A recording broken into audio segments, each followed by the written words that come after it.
I see what old chaps and chappets, Scone Chap and Bertie here. Yes. Yes, fellows, and I dare say we are now discussing here a rather hotly anticipated title from EA, being, of course, The Sims 4, aren't we, old chap? Well, most certainly, old chap, yes indeed. Anticipated by some, but being hotly criticised by others, it would seem. Really, old boy? Most certainly, because of various things they've taken away and not added. Well, indeed. You see, it seems fans of the previous very popular The Sims 3 game are bemoaning and bewailing the absence of a lot of features from the game, as well as some areas where apparently it's been, shall we say, crippled a little bit, you know. Most certainly. Now, we don't know why at the moment, or perhaps there may be more to come, we don't know. But these people have made some points. They have, old boy, and apparently all of the things we're going to share here have been confirmed for The Sims 4, so make of this what you will. Now, Bertie, apparently, firstly I'm told the creator style feature is gone.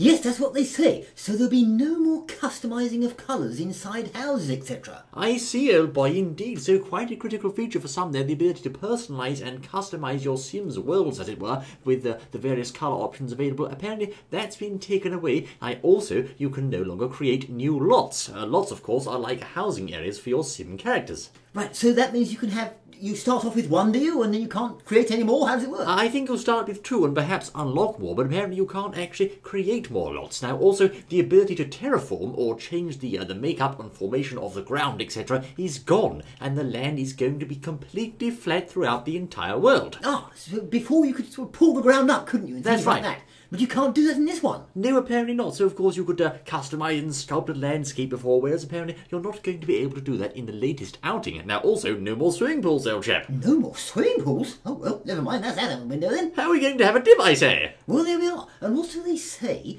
that you can't have police, businessmen, or doctors, etc. anymore. Really? So certain career paths have also apparently been cut from the game, such as medical, business, police and law enforcement, etc. and so forth. And on that note, apparently the story progression is also gone. That means Sims won't marry, have children, or move, etc. unless you say so. It's not automated. Aha, so you can force it, as it were, you can tell them to do so, yes. But they're not just going to progress on their own any longer. No, that's right. They're not going to actually actively take a part in progressing the story by themselves. Aha, now apparently also there's no toddlers in this one, and all adults from teen to senior are apparently the same height, looking rather similar. Really, old boy? So not much distinguishing there between adults of ages from teen to senior, and if you don't look closely and zoom in, you might confuse an old person with a young one. Ah, well, is it possible? Now they say the worlds are about 1/5 the size of those in the previous games. I don't know why. Well, that's what they say. I don't know why they've done that,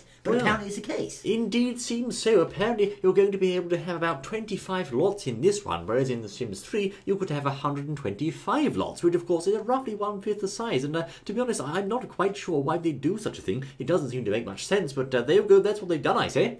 Well, perhaps there's an option to level up as you go through the game, perhaps. Who knows? We don't know. Maybe they have plans for the future to change these things with a patch, etc. or so forth, but as it stands, apparently that's been confirmed to be the case. Now, each lot has an individual loading screen, apparently, which is a bit, well, preposterous, I suppose. Well, indeed. Apparently, fellows, you're going to have to wait for a loading screen, although we don't exactly know how long, but a loading screen nonetheless each time you want to enter an individual lot, which of course might add a bit of time to the game, I suppose. Well, it could do. Now, apparently there's some other missing features also. For example, no acne. Well, that's a good thing, isn't it? Oh, they've got rid of the acne, old chap. Lovely. They have. Well. And also, there's aliens. Dastardly aliens have gone. They've got no more aliens? No aliens at all, this one. Oh, I say, well. Apparently. Now, no basements, they say. No burglars. Well, that's a good thing as well, I suppose. No cars. No cutscenes.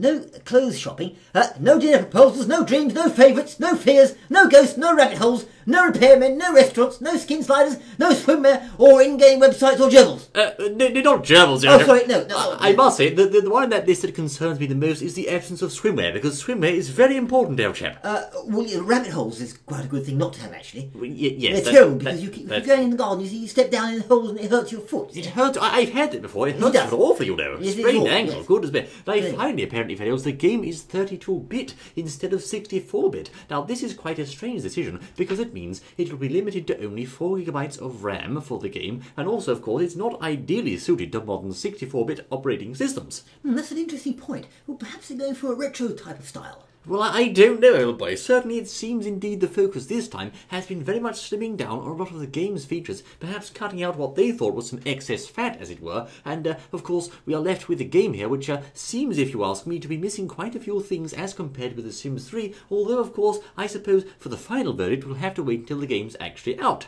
We certainly will. Of course, the new SimCity was reduced in size compared to previous ones, and it seems The Sims 4 will be downscaled compared to the very popular Sims 3 also. Well, indeed, old boy. SimCity was, of course, reduced in size, as you say, compared with the previous outings in the series. It seems The Sims 4 is going the same way, and also having a bit of a haircut in terms of features. Now, of course, it remains to be seen how the community is going to receive this, old chap.